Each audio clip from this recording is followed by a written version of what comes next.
Тази тревожност в момента няма конкретна причина, защото тя се е формирала през първата година и половина от живота. И напълно зависи от състоянието на майката. Ако по това време, когато човек е бил детенце, присъствието на майката е било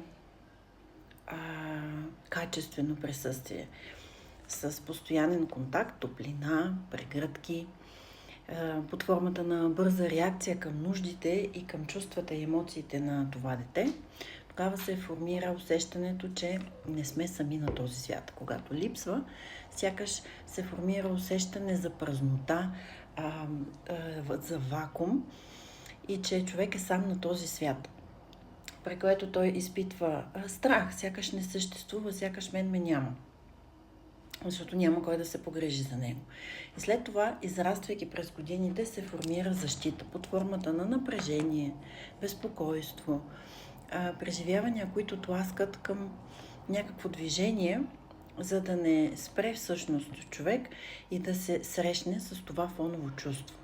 И така преминава целият живот, защото вътре има усещане, че аз съм сам на този свят, на никой не му пука за мен и аз не искам да се докосна, да се сблъскам с това усещане, първично преживяване, в което човек сам е заседнал. И ако искате сега, може да опитате заедно с мен да почувствате тази тревожност и да я изживеете. За целта затворете очи и сложете, ако имате нужда, видеото на пауза, дайте си време.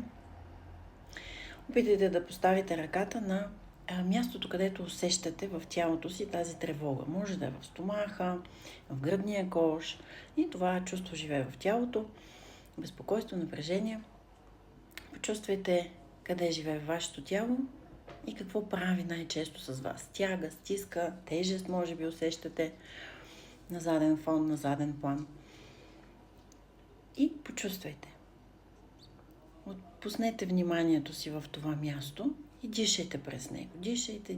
Дишайте дълбоко и наблюдавайте. Вие присъствате, чувствате и наблюдавате. Дишайте в това време и в това място, наблюдавайки образа на това чувство. И едновременно усещате и оставете да се разлее по цялото ви тяло. И може да кажете на това чувство: аз повече не се боря с теб, приемам те. И го изживейте.